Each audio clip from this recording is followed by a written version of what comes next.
So this is a review for the Army Painter Wet Palette Wargamers Edition XL Wet Palette. I had the original one and I wanted to see what this one would be like because it comes with the paint reservoirs in this section here. I like the fact that the old one had the wet palette, but there are some times where you need to mix some paints and you need a fair amount of it to cover specifically large miniatures, or you're doing quite a few miniatures at once and you want the paint in these little wells to last while you're busy doing all of the miniatures that you've got to paint. So the box seems to come with 50 hydro sheets and 2 of the hydro foams. There's a free painting guide included. So let's see what we got in the box. You get your Army Painter painting guide, a good guide for basics, tells you how to get started, spraying with a primer, painting in layers. In the Army Painter range, obviously they have the dip, which they use. And you know, some examples of how to speed paint, and then it just gives you some techniques and what to do and how to approach certain miniatures. And there's a little how-to guide on using the Army Painter wet palette. Tells you how to soak the foam, how to add your hydro sheets, how to smooth out any air bubbles, and how to start painting. Also some good examples here on what to do when you're storing your palette for those times that you're not actually or actively painting. So this is quite a big beast. I will get the older wet palette out just to compare the sizes, but for now I just wanted to see. So this comes with the same sort of holder strap that the last palette had. Because this is slightly bigger than the previous one, these hydrofoams are actually quite large. So those are the 2 hydrofoams. They folded over on one another. And then these are the hydro sheets. So that definitely looks a lot bigger than the older version. So I'm just going to get the older version out now to compare the two. So here is the old Army Painter wet palette. I've been using this for a couple of years now. And it's, you know, it's been a good palette that I've used. In fact, there's some paint still on here from our last painting session. But notably, when compared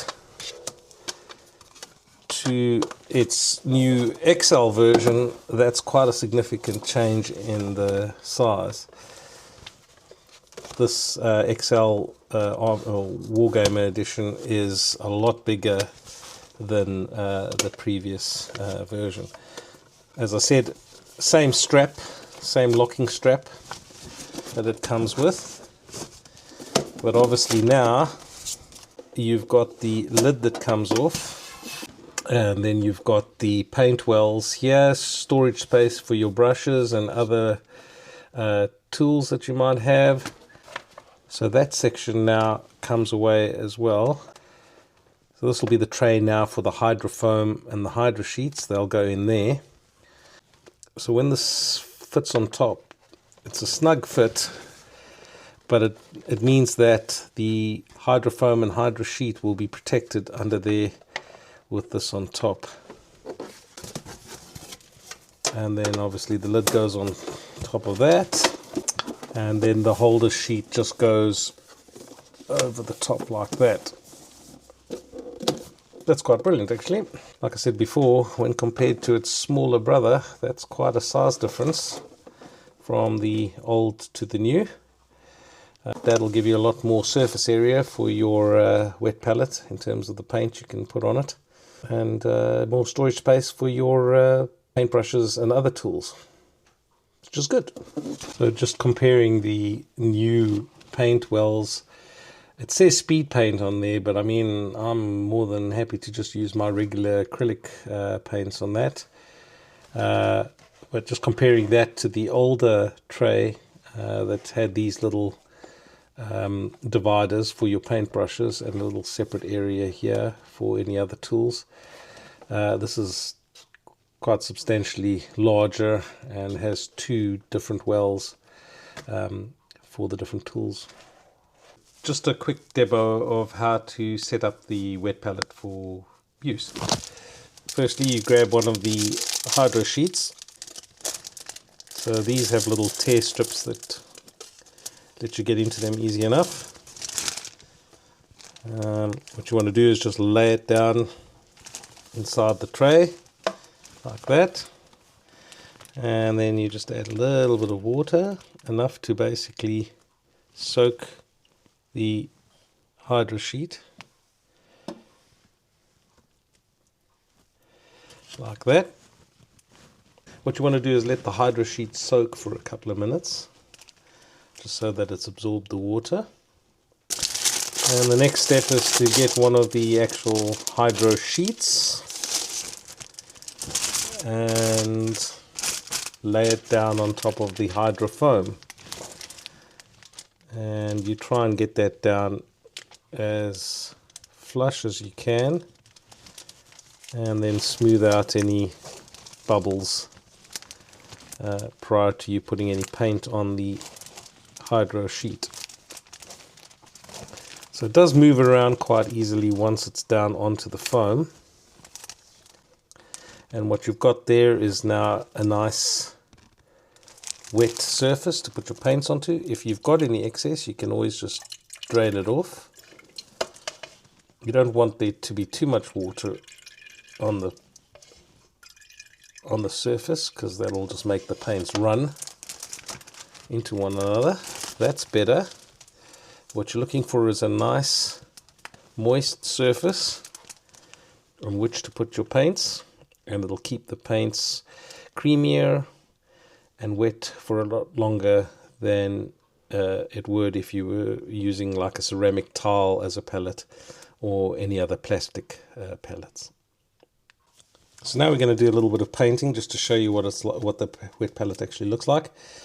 For the purposes of this demonstration, I have a cute little cactus cartoon character that I designed and that a friend of mine 3D printed for me using Blender and his filament 3D printer. I've already painted this miniature with a mix of moot green and screaming skull. I use Citadel color paints, acrylic paints. My miniature painting hobby started with me working on Warhammer 40k models, so I started using Citadel color paints. However, I have recently started using the Army Painter paint range, and I've been quite impressed with the results as well. But for the purposes of this demo, I'm going to be using the Citadel colors. I'm also using a Rosemary & Co. Kalinsky Sable brush. This is the Series 33 brush. I also use the Series 8 brush. So to start with, I'm going to just add some definition to the little eyebrow over the eye here, and maybe add a black pupil. So I'm just going to get some of my Citadel Abaddon black. I'm just going to put a little bit of that down onto the wet palette now. I like to add a little bit of water to my paints. Once it's on the palette, you can quite easily mix the consistency that you like. What I'm going to do is just add a little dot of black to his eyeball there. And I'm going to add another little dot of black to his other eyeball there. I'd also like to get his eyebrow across the one side. Now this was a prototype print, and when my friend was 3D printing this for me, the Blender software made a bit of a mistake with the one eyebrow, so I'm going to have to just paint in the definition I want here for the other eyebrow, because it didn't come out in the 3D print. For another example, what I'm going to do is use some Screaming Skull for the little spines on the cactus. So I'm just getting a little bit of the Screaming Skull and putting it onto the wet palette. And I'm just going to go after these little spines that are on the miniature. But what I wanted to show you was, let's say we'd finished doing this part of the painting. Then we determined that we needed to go back to one of the other colors.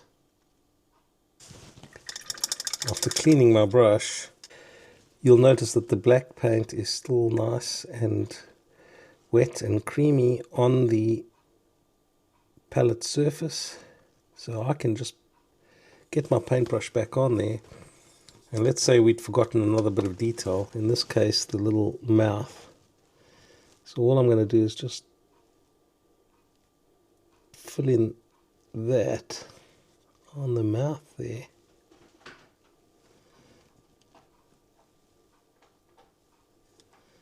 And just neaten up the eyes a bit.